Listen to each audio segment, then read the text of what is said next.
Astaghfirullah. Assalamualaikum warahmatullahi wabarakatuh. Alhamdulillah, wassalatu wassalamu ala rasulillah wa ala alihi wa sahbihi wa mawalah wa la hawla wa la quwata illa billahi wa ba'd. Alhamdulillah, segala puja dan puji tentunya hanya milik Allah subhanahu wa ta'ala.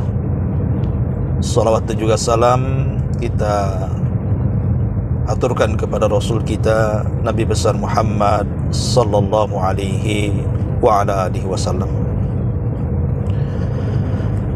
Ma'asyiral muslimin wal muslimat dimanapun anda berada, faedah dalam perjalanan cukup 1 menit saja, atau mungkin kurang dari 1 menit.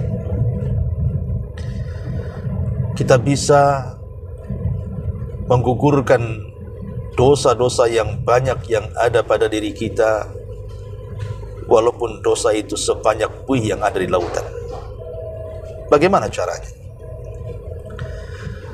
Ma'asyiral muslimin yang dimuliakan Allah subhanahu wa ta'ala, dalam sebuah hadis Nabi sallallahu alaihi wasallam mengatakan, "Man qala subhanallah wa bihamdi fi yaumin mi'ata marratin huttat anhu khatayahu walau kanat mithla zabadil bahri." Kata Nabi sallallahu alaihi wasallam, barang siapa yang mengucapkan subhanallah wa bihamdihi 100 kali, maka dosa-dosanya akan dihapuskan meskipun sebanyak buih yang ada di lautan. Subhanallah, betapa luasnya rahmat Allah subhanahu wa ta'ala. Ma'asyiral muslimin yang dimuliakan Allah azza wa jal, cukup membaca subhanallah wa bihamdi berapa kali? 100 kali. Apakah 100 ini harus berturut-turut, di mana sekali membaca langsung 100 kali? Al-Imam At-Tayyibi rahimahullahu ta'ala, yang dinukilkan oleh Al-Hafidh Ibn Hajar Al-Asqalani, mengatakan bahwa tidak ada kemestian sekali duduk itu harus 100 kali. Bisa dipisah-pisah yang jelas dalam satu hari 100 kali. Boleh juga mungkin di pagi hari Anda membaca 40 kali, kemudian di siang hari Anda membaca 40 kali, kemudian di sore hari Anda bisa membaca 20 kali, atau di pagi hari Anda membaca 30 kali, di sore hari Anda membaca 30 kali, dan di malam hari Anda membaca 40 kali. Atau tentu lebih baik lagi sekali duduk 100 kali. Ma'asyiral muslimin yang dimuliakan Allah subhanahu wa ta'ala. Tapi yang jelas bahwa ketika kita membaca subhanallah wa bihamdi, subhanallah wa bihamdi, subhanallah wa bihamdi 100 kali, itu tidak sampai 1 menit. Tapi lihat bagaimana Nabi sallallahu alaihi wasallam menjelaskan tentang luasnya rahmat Allah subhanahu wa ta'ala.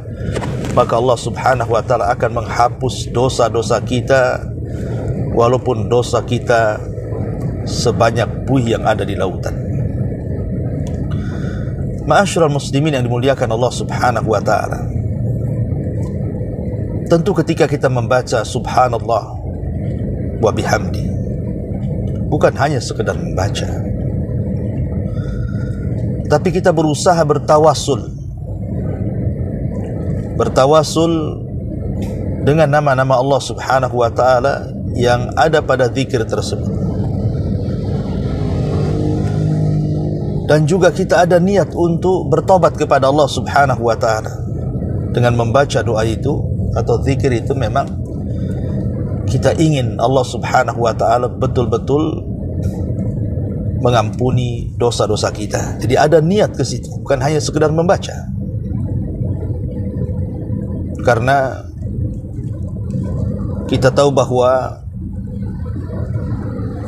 ketika kita melantunkan wirid subhanallah wa bihamdi, subhanallahil azim, artinya kita sedang mendekatkan diri kepada Allah Subhanahu wa ta'ala. Dan mendekatkan diri kepada Allah Azza wa Jal perlu dengan keikhlasan, perlu dengan kebersihan niat, kejujuran maksud. Apa maksud ketika kita membaca subhanallah wa bihamdi subhanallahil azim?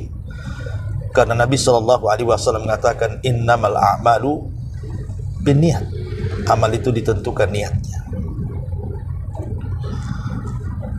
Tapi apakah yang dimaksud kemudian orang yang membaca subhanallah wa bihamdi subhanallahil azim itu menghapus seluruh dosa-dosa yang kita lakukan, baik dosa besar ataupun dosa kecil? Tentu tidak seperti itu pemahamannya. Yang dimaksud menggugurkan dosa dengan wirid ini adalah dosa-dosa kecil yang kita lakukan setiap hari. Karena hampir setiap hari kita melakukan dosa. Terkadang mata kita memandang yang haram, telinga kita mendengar yang haram, tangan kita bergerak ke yang haram, kaki kita bergerak ke yang haram, dan begitu seterusnya. Tanpa sadar kita melakukan sebuah dosa dan kita tidak menganggap itu dosa, padahal itu dosa walaupun kecil. Tetapi sebagaimana yang dikatakan oleh Amirul Mukminin Umar bin Khattab radhiyallahu an, la saghirata ma'al istimrar. Tidak ada dosa kecil kalau dilakukan ya lama-lama juga akan jadi besar. Maka kita bisa menggempur dosa kita setiap hari dengan cukup duduk 5 menit saja, atau mungkin kurang dari 5 menit, dengan membaca subhanallah wa bihamdi subhanallah wa bihamdi. Berapa kali? 100 kali. Tetapi pengguguran dosa besar tentu tidak bisa dengan wirid seperti ini. Karena dosa-dosa besar itu cara taubatnya harus taubatan nasuha. Tubu ilallah taubatan nasuha. Bertobatlah kepada Allah dengan taubatan nasuha, di mana ada syarat-syaratnya, seperti dia menyesal sudah melakukan dosa. Yang kedua, berazam untuk tidak kembali kepada dosa. Yang ketiga, berusaha mengikuti dosa dengan kebaikan. Berhenti dari dosa, setelah itu ikuti dengan kebaikan. Wa atbi'is sayyi'atal hasanata tamhuha. Ikutilah perbuatan buruk itu dengan kebaikan. Niscaya kebaikan itu akan menghapuskan keburukan. Dan betul-betul melepas dosa. Dan kalau dosa itu berkenaan dengan hak orang lain, maka harus dikembalikan hak itu kepada orang lain. Yang jelas bahwa menggugurkan dosa besar harus dengan taubatan nasuha yang sudah dijelaskan syarat-syaratnya oleh para ulama. Tapi yang saya maksudkan dengan wirid yang saya bahas di pagi hari ini, di mana Nabi SAW tadi sudah katakan bahwa siapa yang mengucap subhanallah wa bihamdi fi yaumin mi'ata marratin, barang siapa yang membaca subhanallah wa bihamdihi dalam satu hari 100 kali, khutat anhu khatayahu walau kana mithla zabadil bahri, maka akan dihapuskan dosa-dosanya walaupun sebanyak buih yang ada di lautan. Maksudnya adalah dosa-dosa kecil, dosa-dosa kecil yang kita lakukan setiap hari. Oleh karena itulah maka teruslah dalam setiap ucapan kita terkandung zikir kepada Allah Subhanahu wa ta'ala yang bermanfaat untuk kita. Karena wirid ini bukan hanya sekedar bisa menghapuskan dosa, tapi lebih daripada itu bisa melembutkan hati. Karena orang yang dekat dengan Allah akan lembut hatinya, sebagaimana orang yang jauh akan keras hatinya, dan Allah tidak suka dengan orang-orang yang keras hati. Salah satu melembutkan hati dengan memperbanyak wirid, apalagi keutamaannya jelas. Siapa yang membacanya, dia akan dihapuskan dosanya walaupun sebanyak buih yang ada di lautan. Siapa yang bisa menghitung buih yang ada di lautan, ikhwan? Sebanyak itu. Tetapi sekali lagi, dengan karunia dan rahmat Allah subhanahu wa ta'ala, kita bisa menggugurkan dosa itu dengan cara wirid seperti itu. Hanya 5 menit. Duduk di pagi hari, atau duduk di siang hari, atau duduk di malam hari, bacalah subhanallah wa bihamdihi 100 kali. Mudah-mudahan manfaatnya. Subhanakallah bihamdika, asyhadu an la ilaha illa anta, astaghfiruka wa atubu ilaik. Allahu ta'ala alam.